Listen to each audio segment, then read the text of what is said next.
Ceci est un livre audio autogénéré par Google. Introduction.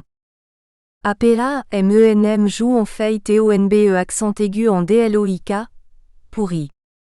Ce n'est pas le jour où une feuille tombe dans l'eau qu'elle pourrit. Proverbe antillais. Quelle conciliation en effet peut exister entre le long esclavage et la délivrance? Louise Michel. La société guadeloupéenne actuelle a été fondée par la colonisation française de l'archipel. L'avant y a disparu, la domination est originelle. La situation coloniale a pris fin en 1946 avec la loi de départementalisation. Il n'y a donc pas encore d'après la présence française. Les problématiques identitaires du colonisé puis de l'assimilé ont été explorées jusqu'aux années 1980. Frantz Fanon et Albert Memmi, en leur temps, se sont interrogés sur le décentrement identitaire du colonisé, traitant de la relation de domination, du clivage et de l'interdépendance entre dominants et dominés, et de leurs effets identitaires sur le dominé. Édouard Glissant et Francis Afergan ont par la suite exploré la problématique identitaire de l'assimilé en Martinique. Ils ont développé chacun à leur manière l'idée selon laquelle le conflit entre dominants et dominés propre à la situation coloniale aurait été intériorisé par l'assimilé, modifiant l'espace dans lequel il se déploie et brouillant les contours de ces deux catégories. Le conflit identitaire, héritage de l'esclavage et de la situation coloniale, n'a jamais été résolu. Il a été mis en latence, et entrait désormais les sujets de l'intérieur. Il serait devenu sous-jacent à toutes sortes de relations sociales, empêchant l'émergence d'un corps social et culturel pacifié et unifié. Depuis les années 1990, les études ethnologiques menées aux Antilles s'orientent vers des domaines plus précis de la réalité socio-culturelle. Loin de délaisser les questions identitaires, elles les traitent sous l'angle de thèmes spécifiques sans nécessairement les relier les uns aux autres. Cette société est mieux connue aujourd'hui des sciences humaines depuis cette orientation micro-ethnologique, fragmentaire, de la recherche antillaniste. La production du savoir sur ces sociétés s'est considérablement accrue, et de nouvelles formes sociales ont été investies. En 2009, le lianage Compte Profitation, LKP, a porté le mouvement social le plus mobilisateur de toute l'histoire de la Guadeloupe. Il a fait émerger un autre conflit bien plus vaste, intemporel, latent et interne au sujet, dont les manifestations sont bien souvent désactivées. Ce mouvement a fourni une excellente occasion de réinterroger ce conflit identitaire dans la Guadeloupe des années 2010 et de renouer avec une certaine tradition de tableau de la domination. Qu'advient-il de l'identité de ce dominé aujourd'hui? La domination coloniale est un système de contraintes globales aux formes multiples. La colonisation en est une forme particulière. C'est une situation d'occupation réelle de l'espace d'autres, un fait politique et social, motivé par des aspirations idéologiques, politiques et économiques. Le colonialisme, en revanche, est une situation d'occupation de l'imaginaire, de l'espace mental et symbolique et donc culturel d'autres. C'est un paradigme de pensée, affectant les représentations et les interprétations de la réalité.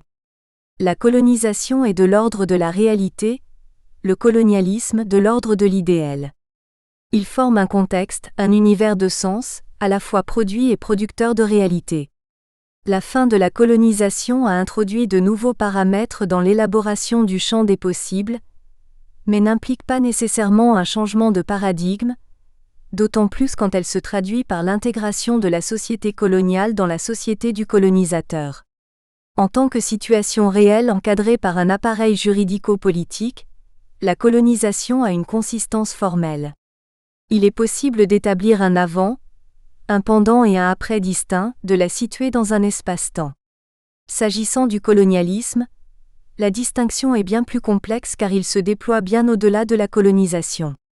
Il bouleverse l'ancrage spatio-temporel des êtres culturels et affecte les façons dont les sujets découpent et agencent les espaces et les temporalités. L'intérêt porté au colonialisme au-delà de la colonisation, au reste du passé colonial dans le présent, conduit à s'interroger sur les relations entre continuité et discontinuité, sur les modifications, inversions, détournements, reproduction, apparition et disparition d'éléments sociaux ou culturels, qui s'opèrent au fil du temps. L'assimilation culturelle est un processus constant, bien que mouvant dans cette société, de sa fondation jusqu'à nos jours. Il s'est agi d'assimiler des nouveaux arrivants à la société locale par un processus de créolisation, et d'assimiler les populations locales à la société française.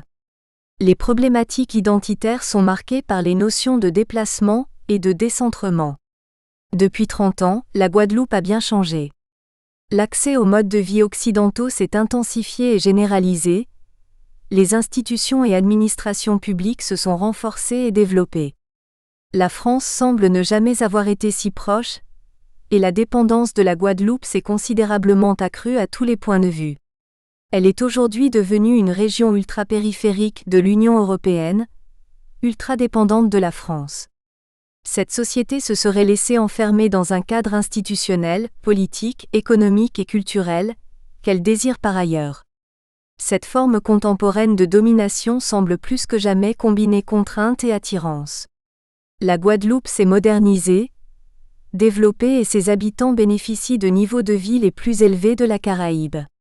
Cette assimilation, tout autant subie que désirée, produit une certaine déréalisation, un sentiment de dilution culturelle.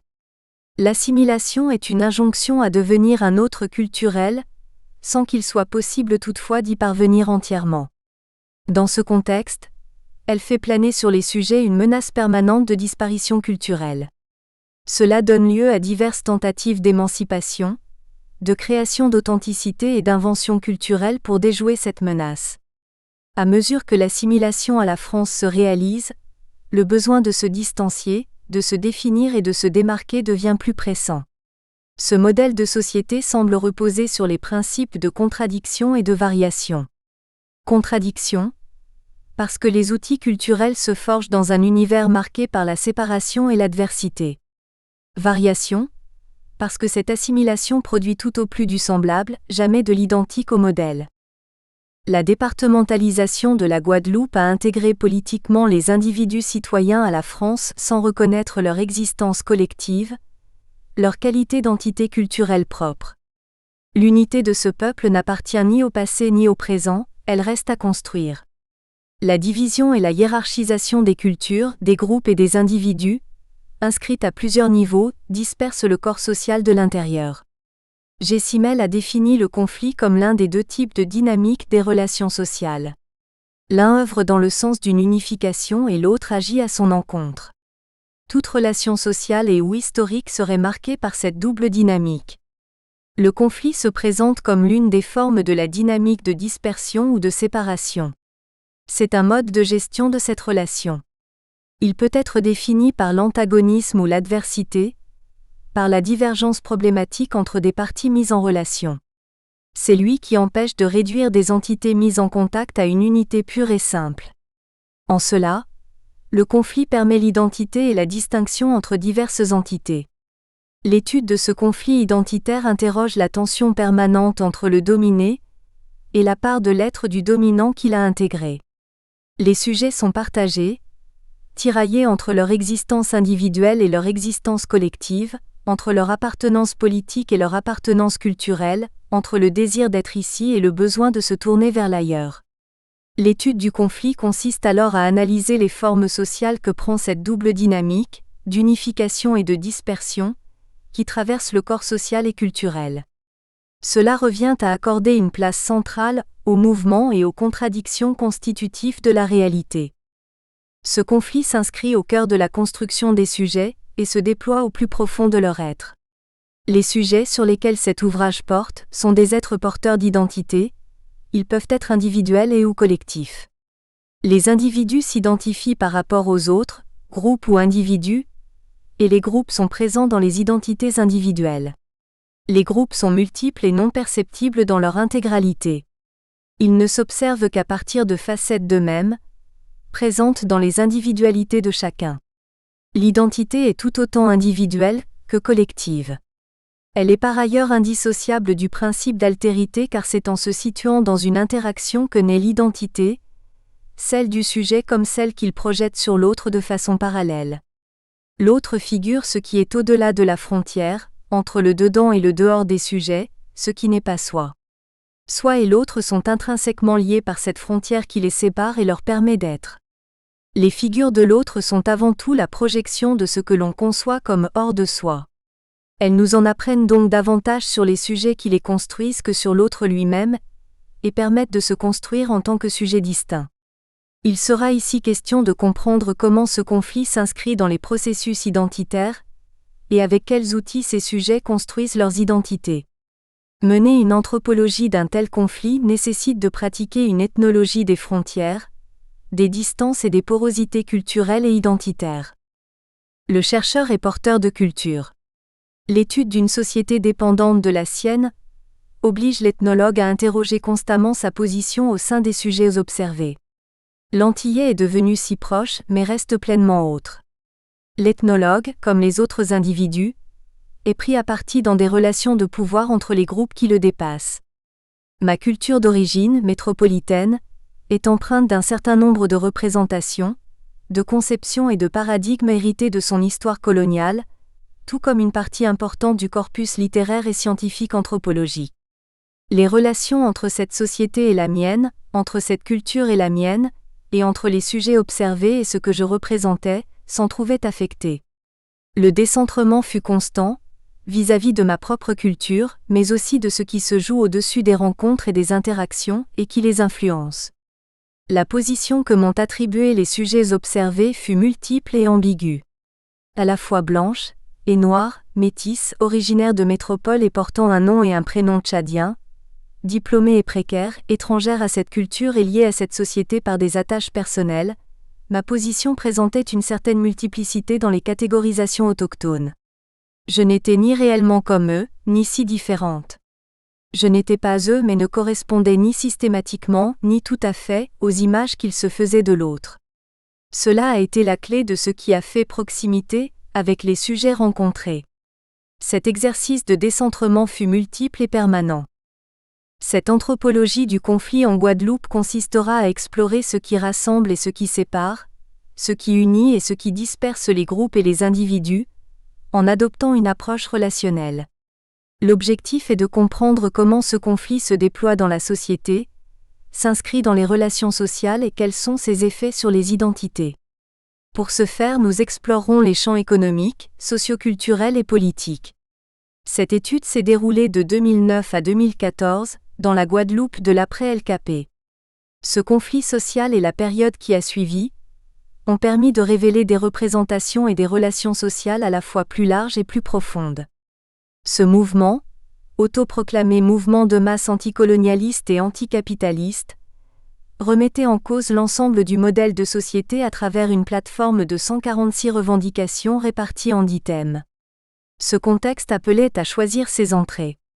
Et puis la situation coloniale, sur laquelle cette société s'est construite, est une globalité, un système politico-administratif, socio-culturel et économique. Ces trois domaines, indissociables les uns des autres, permettent de dégager un effet de globalité. Nous procéderons en relevant diverses formes conflictuelles éparses traversant le corps social et culturel, pour faire émerger la trame de ce conflit. L'économie est la raison d'être des Antilles françaises.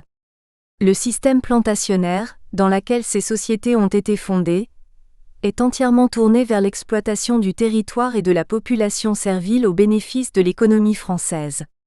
Le régime colonial qui suivit la seconde et définitive abolition de l'esclavage a en partie réorganisé ce modèle économique. Le contexte actuel, quoique fort différent, se caractérise par une dépendance économique extrême vis-à-vis de la métropole, laissant supposer la présence de certains prolongements du passé dans le présent. Nous commencerons par interroger les pratiques de consommation et les représentations qui les entourent. Ce modèle de consommation tourné vers le produit importé permet au sujet d'exister tout en instillant un sentiment de déréalisation, de dilution culturelle. On assiste alors à des tentatives de fixation de repères culturels. Le nécessaire détour qui s'ensuivra portera sur la dépendance et les relations de pouvoir qu'elle produit dans la société et vis-à-vis de l'extérieur. Nous tenterons de prendre un peu de hauteur en contextualisant ce modèle économique, pour dessiner certaines divisions dans le corps social, durables et solidement ancrées, nées de ce modèle. Le domaine de la mobilisation de ressources, du travail, des échanges et solidarités de voisinage et du système de transferts sociaux méritera une attention particulière.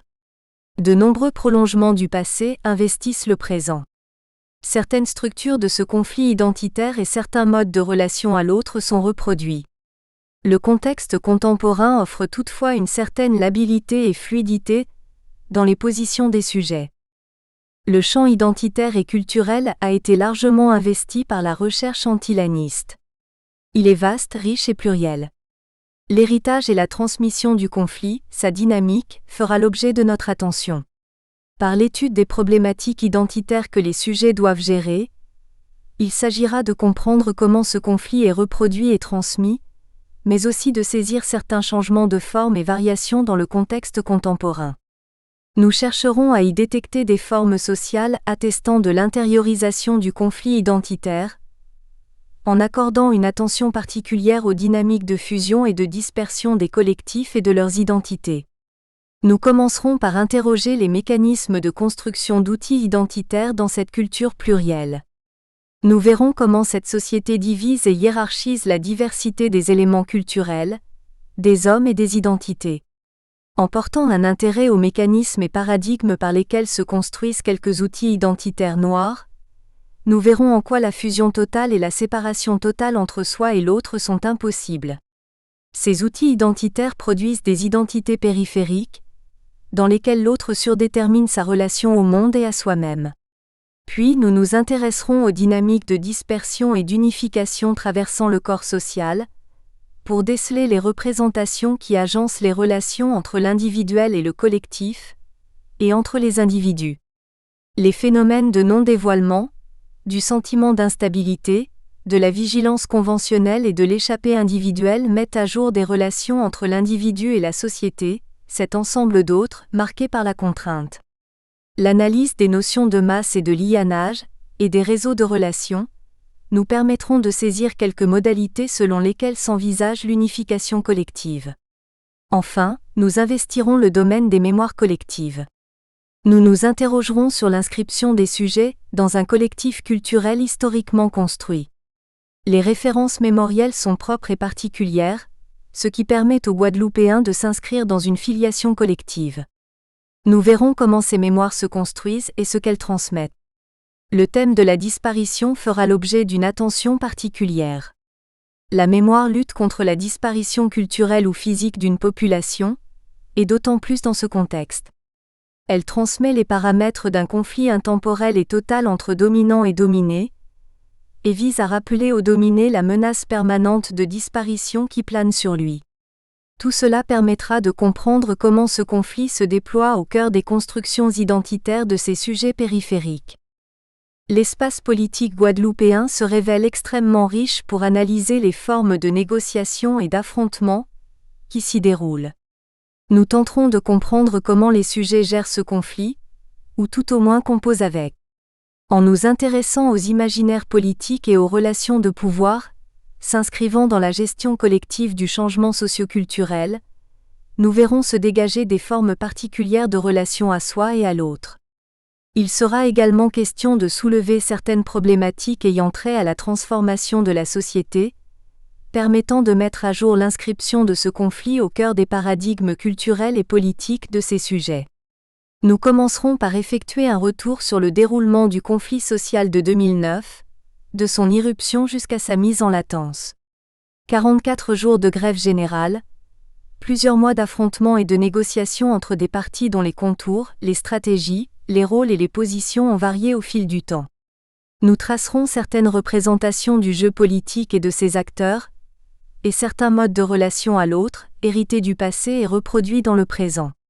Ce conflit social était un leurre, son déroulement en a masqué les enjeux véritables. Les éléments centraux de ce conflit véritable, dissimulés par ce leurre et auquel aucune solution n'a été apportée, concernaient la critique globale de la logique qui sous-tend le fonctionnement de cette société, et la question de la prise du pouvoir du dominé. La latence de ce conflit véritable influence sa configuration et ses paramètres. Elle entraîne la formation d'une dépendance globale, obstacle particulièrement dissuasif à la prise de pouvoir de ses dominés. Nous terminerons par l'examen des relations entre la société et ses institutions. La situation départementale a permis aux institutions, initialement uniquement investies par le dominant, et à la culture du dominé de s'interpénétrer partiellement. Nous nous pencherons sur les façons dont les sujets composent avec la diversité des outils culturels et des registres d'interprétation, pour déjouer le principe d'incohérence et de contradiction né de ce modèle de société et ainsi ouvrir leur champ des possibles. Certains phénomènes de négociation et d'enchevêtrement de logiques contradictoires s'opèrent, démultipliant et déplaçant sans cesse les paramètres du conflit. Traiter séparément des domaines économiques, socioculturels et politiques nous permettra de dévoiler diverses facettes particulières d'un même phénomène, un conflit latent, global, transversal et diffus. Partie 1, de la dépendance économique, contraintes et contournements. 1. Consommer et exister.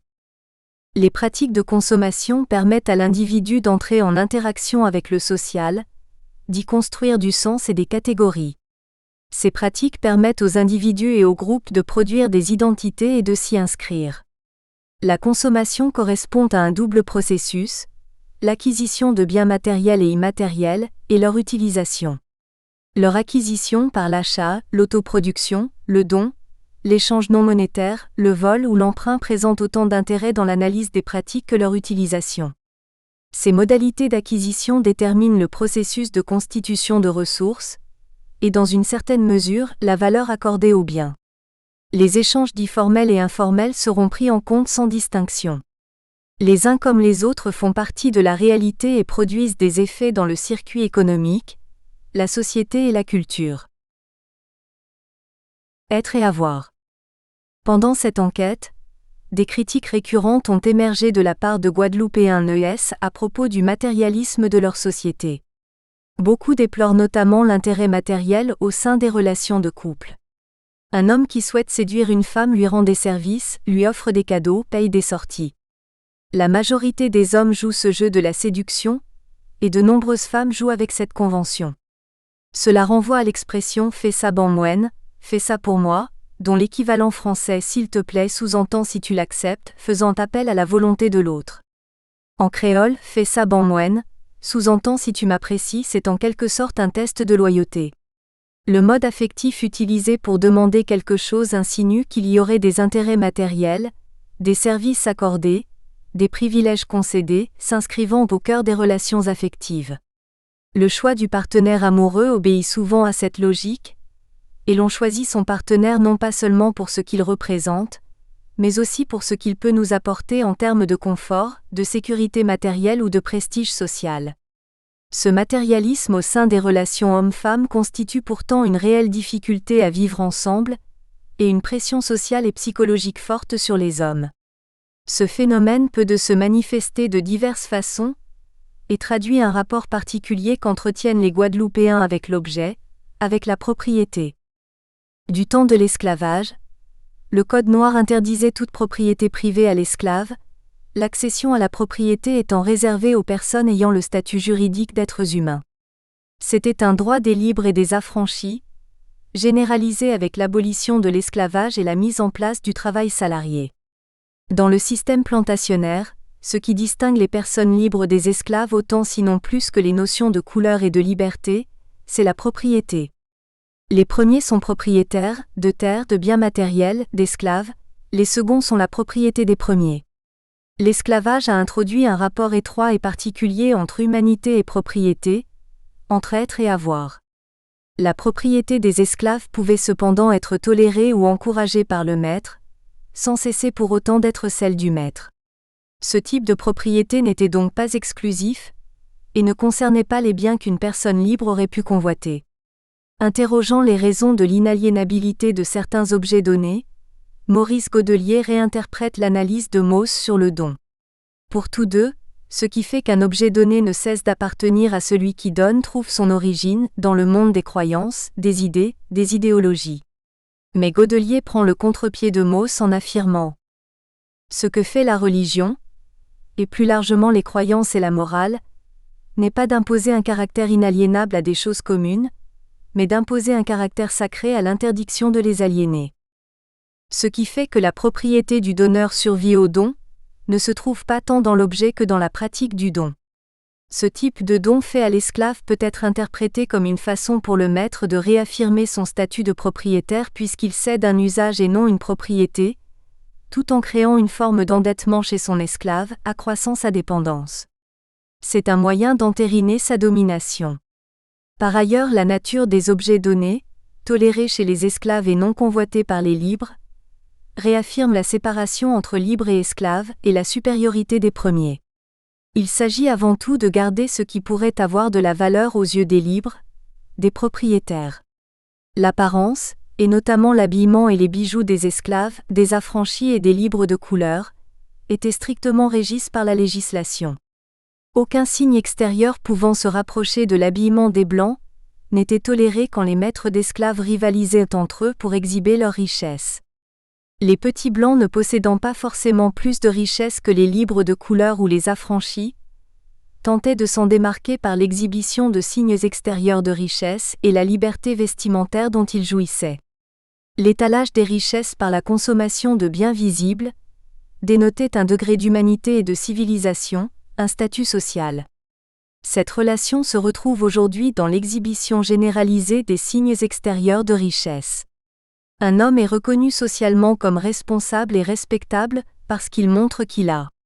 Une femme sera d'autant plus respectée et convoitée qu'elle affichera une image sophistiquée et ou son autonomie financière. La réussite et la reconnaissance sociale se mesurent à la qualité et à la quantité des biens matériels acquis. Ces modèles ont opéré dans la signification culturelle de la consommation. Aujourd'hui comme hier, l'imaginaire considère la possession matérielle comme une condition d'existence sociale, d'appartenance à l'humanité et à la civilisation. R. Girard envisage le désir comme étant toujours triangulaire, selon son concept de mimétisme. La relation unissant le sujet désirant à l'objet de convoitise serait toujours médiatisée par un autre, tenant lieu de modèle. Le désir viserait davantage à intégrer une part de l'être du modèle qu'à jouir de l'objet. Ainsi, le désir n'est jamais librement orienté ou spontané, il relève des relations qu'entretient le sujet désirant avec les autres. Ériger un autre au rang de modèle revient à lui accorder un certain prestige, et s'accompagne d'une forme de mépris de soi plus ou moins aiguë. Dans cette optique, la généralisation du droit à la propriété par l'abolition de l'esclavage correspond à un rapprochement du sujet désirant, l'ancien esclave, et de son médiateur, l'ancien propriétaire. Le désir envers les signes extérieurs de richesse anciennement exhibés seulement par les propriétaires, maîtres et libres, s'est accru parallèlement à ce rapprochement. La relation entre propriété et humanité, dès la période plantationnaire, est un système de catégorisation et de hiérarchisation des groupes et des individus, transversal à la société. L'identification sociale d'un individu ou d'un groupe en fonction de ce qu'il possède et ou montre, est un trait culturel relatif à l'ensemble de la société. Quand la législation l'a autorisé, la nouvelle forme de conformisme à la norme a répondu à un souci d'identification à une catégorie sociale plus enviable. Le système de catégorisation reste inchangé, ce sont les stratégies qui se modifient dans un contexte différent. Le mimétisme tient ici à une identification et adoption des codes d'une classe sociale enviée. L'envie est le moteur du désir. Dans un espace réduit comme la Guadeloupe, les relations sociales sont étroites et jouent un rôle important dans la vie des individus. La surveillance, la jalousie, l'envie découlent de la promiscuité dans laquelle vivent famille, voisins et amis. Pour C. Bougerolles, la jalousie implique une intense surveillance entre des proches. Si le plus souvent il s'agit de tromper le regard de l'autre, il arrive aussi que de façon plus singulière, certains jouent avec la surveillance et la suscitent par des comportements provocateurs. Le jaloux ne supporte pas le succès d'autrui, et sa concrétisation qui se traduit par l'acquisition de biens matériels. Il satisfait son envie en imitant. S'appuyant sur l'analyse de G. Foster, elle précise qu'il distingue l'envie, soit le désir d'obtenir ce qu'un autre a, de la jalousie correspondant à la peur de perdre ce que l'on a déjà. L'envie guadeloupéenne, appelée localement jalousie, est un facteur poussant à la consommation pour égaler ou surpasser celui qui a.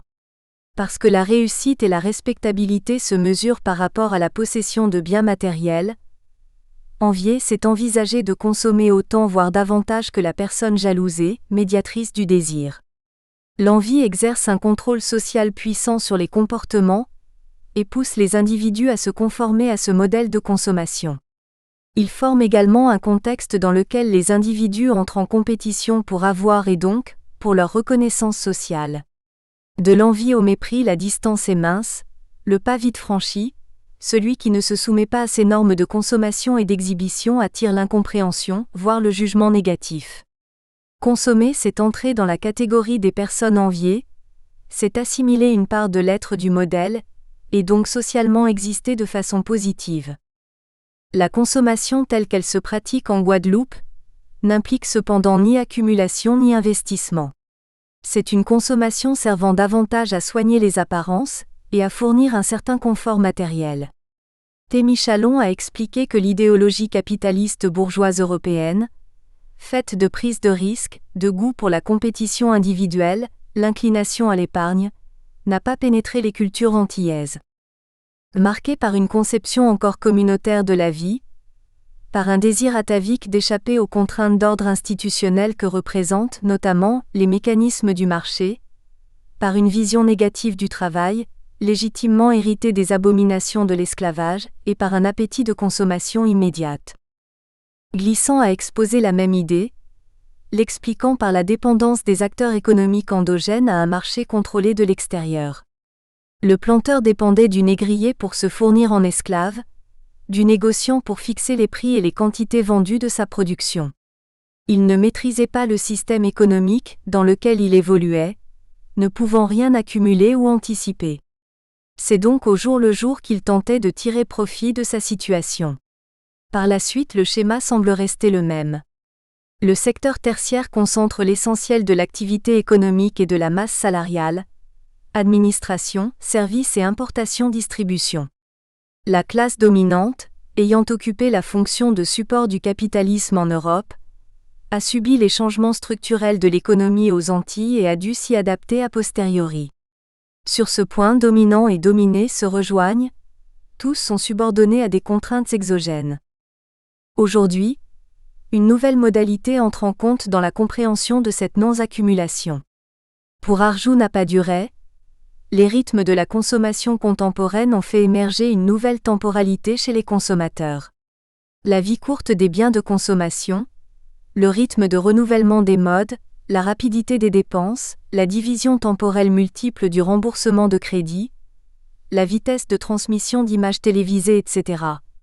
Tout cela participe, non seulement à rechercher la nouveauté dans le processus de consommation, mais le désir même de consommation s'organise autour d'une esthétique de l'éphémère.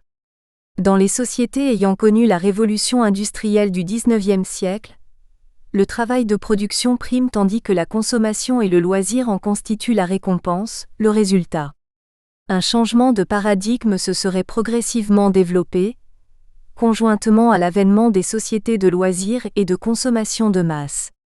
Aujourd'hui, loisirs et consommation se confondraient et seraient ainsi passés du statut de récompense à celui de moteur du travail entendu comme activité de constitution de ressources et activité de production. Ici le contexte est particulier puisque cet archipel n'a pas vécu l'ère des premières sociétés industrielles. Le travail n'y a été rémunéré que très tard. Mais ce phénomène s'est réalisé sur une période bien plus courte. L'accroissement de la capacité à consommer, conjointement à la diversification et à l'augmentation de l'offre de produits disponibles, s'est réalisé en quelques décennies après la départementalisation. Aussi, aujourd'hui l'activité de consommation semble être devenue un but en soi, non plus un résultat ou une conséquence, tandis que la mobilisation de ressources est l'activité nécessaire à la consommation, et non systématiquement attachée à la notion de production. Grosses voitures, villas spacieuses, vêtements, bijoux, réceptions somptueuses. La norme est d'exhiber même si l'on est contraint d'acheter à crédit. Ceci nous amène à interroger l'une des formes de mobilisation des ressources, préalable à leur constitution, le crédit à la consommation.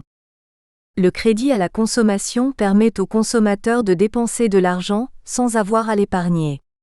En faisant un pari sur l'avenir, il peut acheter tout de suite des biens ou services qui nécessiteraient un temps d'épargne.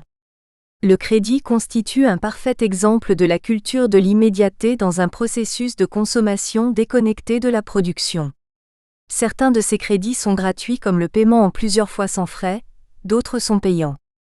Le recours au crédit s'est aujourd'hui largement généralisé. L'encours des crédits à la consommation accordés aux ménages augmente chaque année, tout comme l'encours des crédits accordés aux entreprises et collectivités. Petite ou grande, surmontable ou non, à court ou long terme, la dette, considérée comme une honte en Guadeloupe il n'y a pas si longtemps, est aujourd'hui un phénomène extrêmement courant. Autrefois, l'achat d'or permettait aux ménages de se constituer une épargne.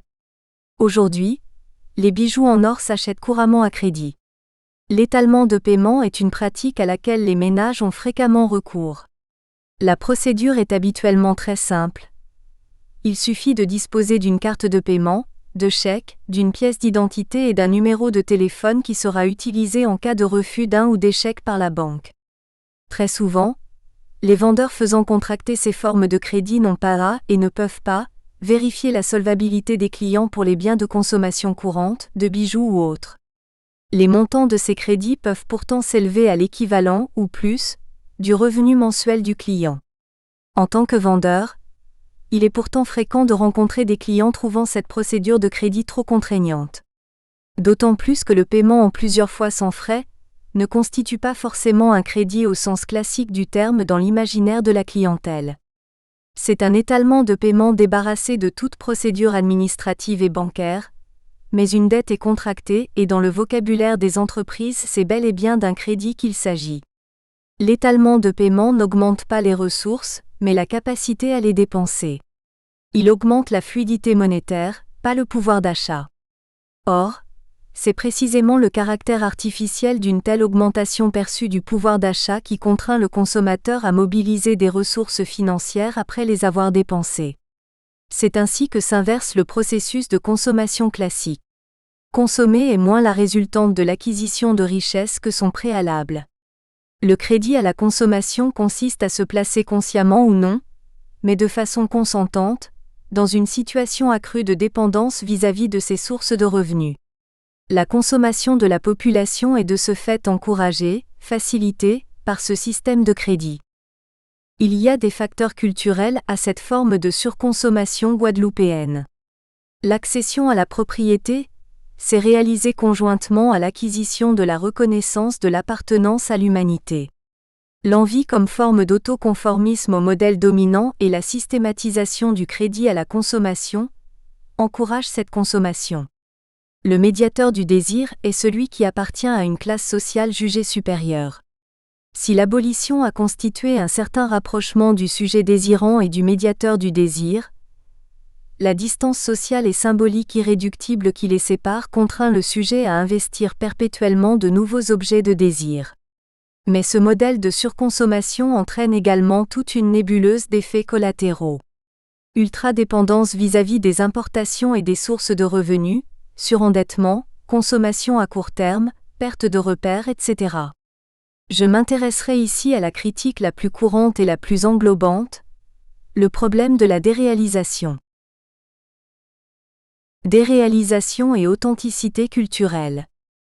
Dès les premiers temps de la colonisation européenne de la Guadeloupe, et jusqu'à aujourd'hui, l'import-export de masse est à la base du modèle de société. Ce phénomène a connu des variations dans ses formes et l'importation de biens ne cesse de s'intensifier en valeur et en volume, depuis la départementalisation de 1946. Il convient ici de différencier les produits importés entrant dans le domaine de la coutume, de ceux pensés comme étant liés à la contemporanéité. La coutume s'entend ici comme l'expression d'une certaine continuité culturelle, un lien avec le passé qui n'est pas tellement une reproduction mais une réélaboration permanente faisant sens dans le présent.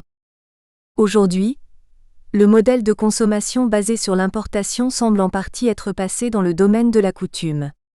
Le bauxite est un exemple typique. Dans toutes les communes, sur les places publiques, les parkings, le bord des routes, on trouve des camions qui fabriquent et vendent ces beignets fourrés, très prisés des Guadeloupéens comme des touristes. À l'origine, c'était un beignet composé de farine de blé, d'eau, de bicarbonate de soude et de matière grasse, fourré de chiquetaille de viande ou de poisson avant d'être refermé comme un chausson et frit. Aujourd'hui, la forme la plus répandue est un beignet rond d'une douzaine de centimètres de diamètre et parfois plus, fourré après cuisson. Il se décline sous diverses formes, associant généralement divers ingrédients tels que des œufs au plat, du steak haché, du jambon, des saucisses de Strasbourg, du fromage râpé, du chiquetail de poulet ou de morue auxquels sont ajoutées de la salade verte et des rondelles de tomates. Le tout peut être agrémenté de ketchup, moutarde, mayonnaise, vinaigrette et ou piment. On trouve également des variantes aux légumes, aux moutons, aux harengs et bien d'autres encore. Le bokit est un encas coutumier en ce qu'il perdure dans le temps, est propre à la Guadeloupe et s'adapte aux habitudes alimentaires des diverses générations. Il obéit à une certaine stabilité puisque la recette du beignet et le savoir-faire requis pour sa préparation ne changent pas, tout en faisant l'objet d'innovations ou d'adaptations entrant ainsi dans la lignée des fast-foods. Si ce produit est coutumier, il n'est pas local pour autant. Seuls les œufs, le poulet, les crudités et le piment sont produits en Guadeloupe même si bien souvent leur équivalent importé, à moindre coût et favorisé. Bien des objets coutumiers obéissent à cette norme d'importation, comme de nombreuses spécialités culinaires. Le tissu madras avec lequel sont confectionnés les habits folkloriques et coutumiers n'ont été ni imaginés ni produits dans les Caraïbes, tout comme les bijoux traditionnels antillais, très prisés bien que reproduisant l'imagerie coloniale des Antilles. Il y a donc une véritable extranéité des biens de consommation inscrite au cœur de la coutume, construite dans un contexte où l'importation est la base du modèle économique. La coutume n'est pas immédiatement liée à la notion de terroir, de territoire ou de spatialité, mais à des paramètres usuels et temporels. Aujourd'hui, la Guadeloupe, par l'intermédiaire de la France, est entrée dans le marché commun de l'Union européenne. Les habitudes de consommation se tournent de plus en plus systématiquement vers les produits importés. Les supermarchés sont quotidiennement remplis de personnes venues se ravitailler en produits européens. Dans les chariots, on trouve communément des produits laitiers, consommés depuis longtemps par la population, mais dont la variété et l'accessibilité se sont considérablement accrues. Ces chariots s'emplissent d'une grande quantité de produits à base de blé, non cultivés en Guadeloupe, des fruits et légumes importés d'Europe, des viandes et poissons importés du monde entier et consommés quotidiennement eux aussi. Ces grandes surfaces offrent les mêmes produits que l'on trouve en métropole auxquels sont ajoutés des produits que l'on trouve localement, mais souvent importés d'îles voisines et d'Amérique centrale. Au rayon produits du monde, on trouve des produits d'Asie, d'Amérique centrale, d'Amérique du Sud ou d'Afrique du Nord. Les produits européens et nord-américains forment l'essentiel des produits disponibles dans ces grandes surfaces. Le poisson surgelé provenant de tous les océans y coûte environ la moitié du prix de celui, fraîchement pêché, proposé sur les marchés. La viande produite en Guadeloupe, comme les œufs, est l'un des rares produits résistant encore à la concurrence de son équivalent importé. Mais parce qu'elle est produite en quantité insuffisante par rapport à la demande, cela ne gêne en rien son importation. Parallèlement à cela, l'idée déréalisant de ce modèle de consommation. Depuis les années 1980, des supermarchés et fast-food, des chaînes télévisées câblées diffusant des images globalisées, des concessionnaires de voitures et des grandes enseignes de vêtements, d'équipements électroménagers, de décoration, etc. se sont multipliés dans tout l'archipel. L'occidentalisation des modes de vie et l'avènement de la consommation de masse se sont réalisés sur une période très courte, déstructurant les modes de vie jusque-là majoritaires. Il y a ici une extranéité des biens de consommation, légitimée par la coutume, et une extranéité concernant d'autres biens, pensés comme portant atteinte à l'identité et à la culture parce qu'associés à une forme d'occidentalisation et à la consommation de masse. La perception du phénomène d'importation dans l'étude de la consommation guadeloupéenne semble conjuguer un rapport particulier au temps et à l'espace, donnant lieu au sentiment de déréalisation, de perte de repères identitaires et culturels. La consommation de produits importés liés à l'occidentalisation des modes de vie apparaît comme l'un des symptômes de l'aspiration au développement. Le bien-être canalise tous les désirs, se résume à quelques dollars supplémentaires. Ainsi s'universalise l'ambition au développement. Le développement, c'est l'aspiration au modèle de consommation occidental, à la puissance magique des Blancs, au statut lié à ce mode de vie. Le moyen privilégié de réaliser cette aspiration est évidemment la technique. Aspirer au développement veut dire communier dans la foi en la science et révérer la technique, mais aussi revendiquer pour son propre compte l'occidentalisation, pour être plus occidentalisé afin de s'occidentaliser encore plus. La notion de développement comme projet est issue de l'universalisation de la pensée évolutionniste, engendrant des pratiques de mimétisme du modèle des pays dits développés. Les comportements qui en découlent apparaissent d'autant plus légitimes à la population que l'assimilationnisme est prégnant. L'assimilation est le fait d'amener par la contrainte et l'attirance un groupe à intégrer les traits d'une culture autre.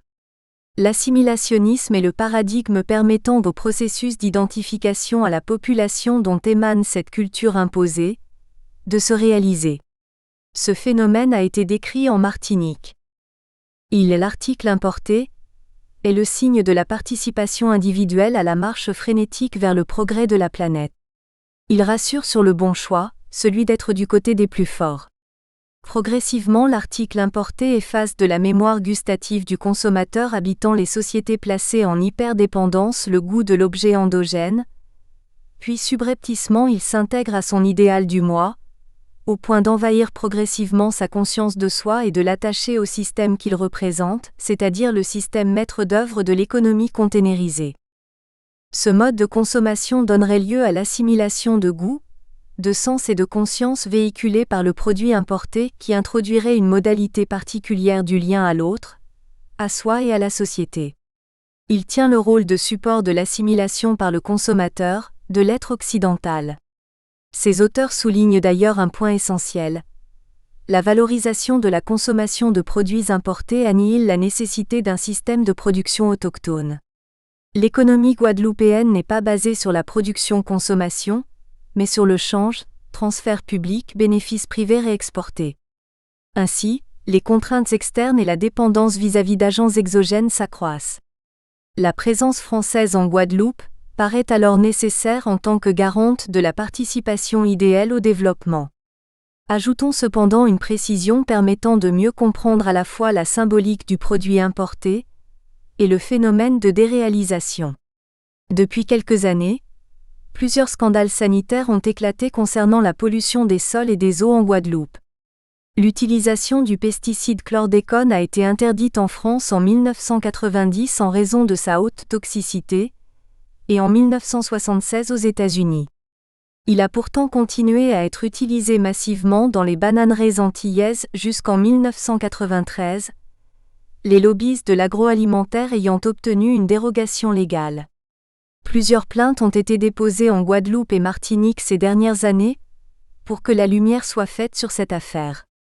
Diverses études scientifiques ont été menées pour évaluer la pollution des sols et des eaux et l'impact de l'exposition des hommes.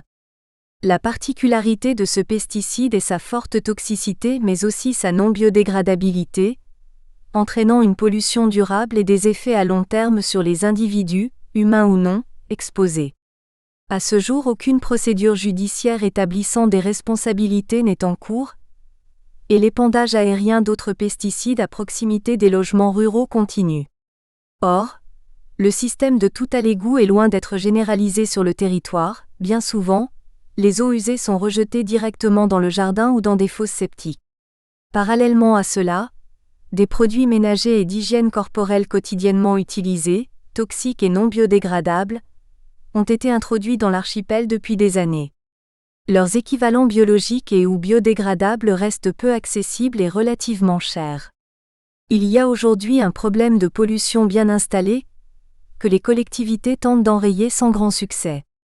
La population a de moins en moins confiance, d'un point de vue sanitaire, dans l'eau du robinet et dans les produits issus de l'agriculture et de la pêche locale, ce qui encourage fortement la consommation de produits importés.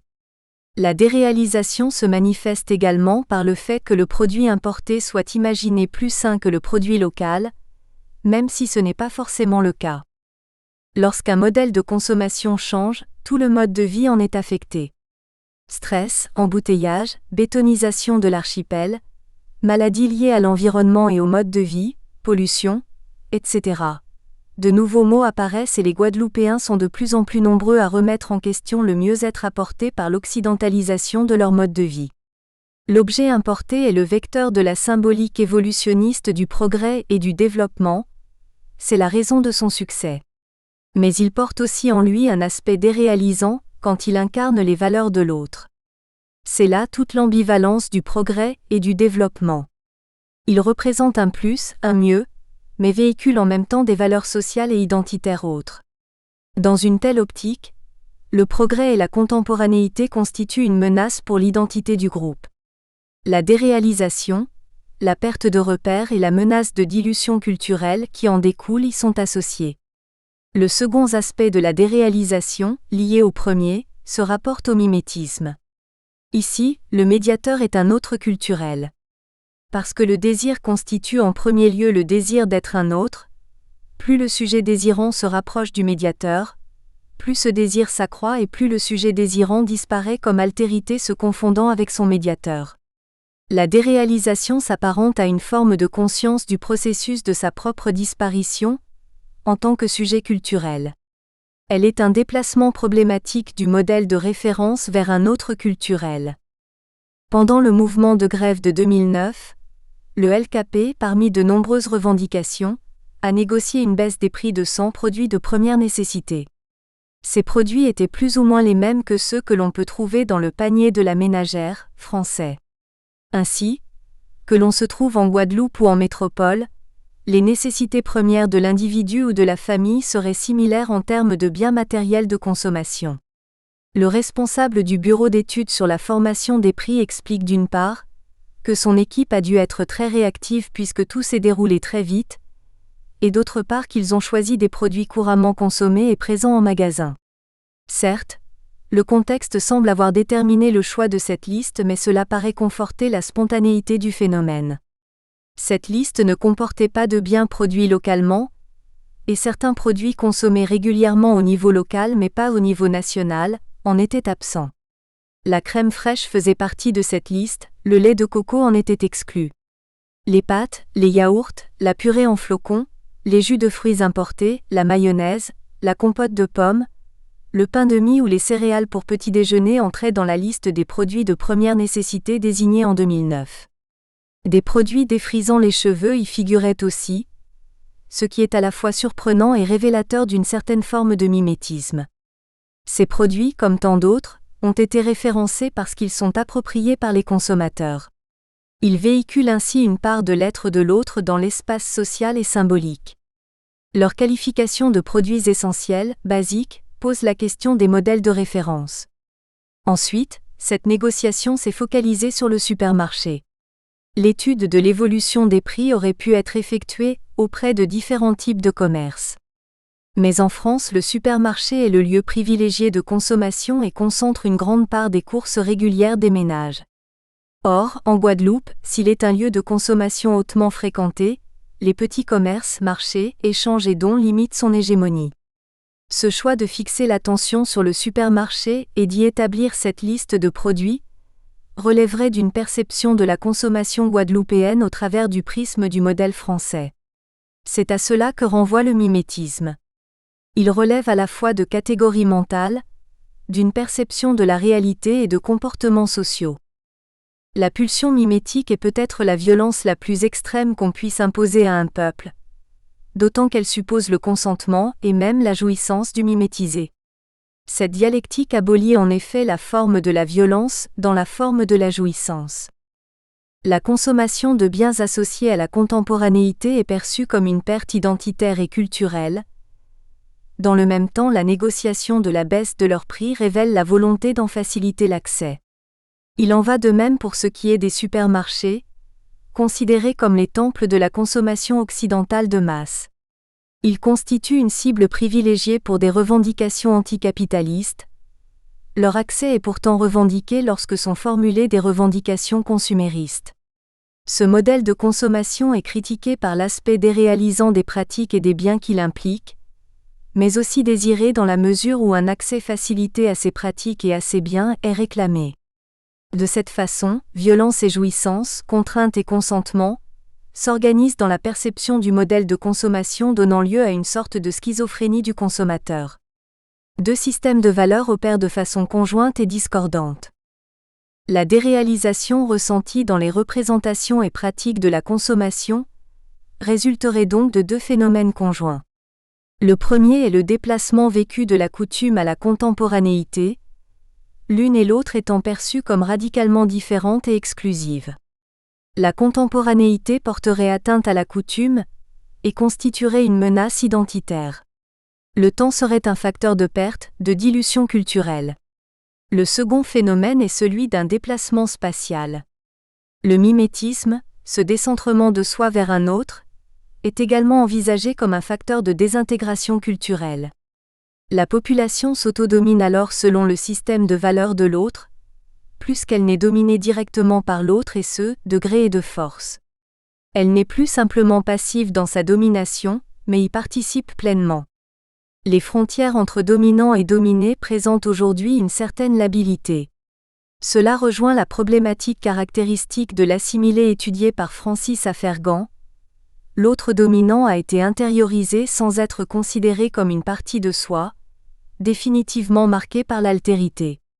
L'assimilation consisterait alors à la création symbolique d'un ennemi intérieur à soi.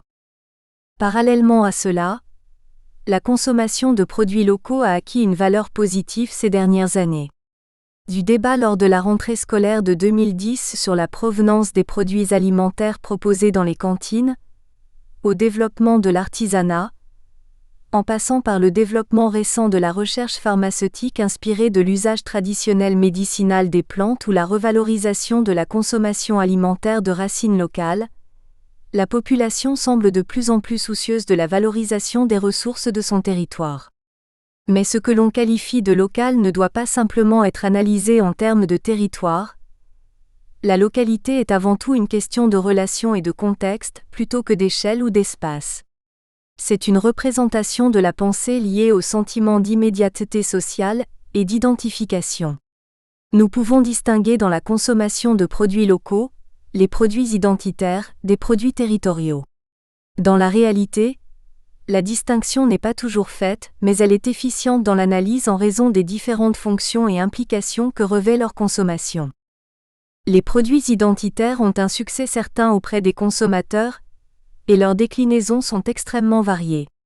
Ce sont par exemple les cartes des deux îles principales de la Guadeloupe, Grande-Terre et Basse-Terre, que l'on trouve sous forme d'autocollants de voitures, de bijoux, de tatouages, sur des chaussures, des vêtements, des nappes, des tissus, des sacs, etc.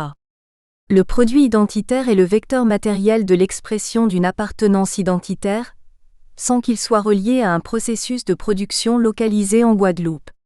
Ces biens sont fabriqués en Asie ou ailleurs, et ni les matériaux ni la chaîne de production ne proviennent de Guadeloupe. C'est le cas des micas, ces chaussures ouvertes en plastique tant appréciées de la population, et de certains produits artisanaux importés d'Asie, des Amériques ou d'Afrique. Le bauxite en est un exemple culinaire, ces ingrédients étant importés. Lorsque l'on consomme ces produits, l'identitaire devient un produit marchand et le corps, les voitures, les maisons, etc., des lieux d'exposition de l'identitaire. Le quotidien est empli de ces produits identitaires, et l'on consomme l'idée Guadeloupe sans consommer guadeloupéen.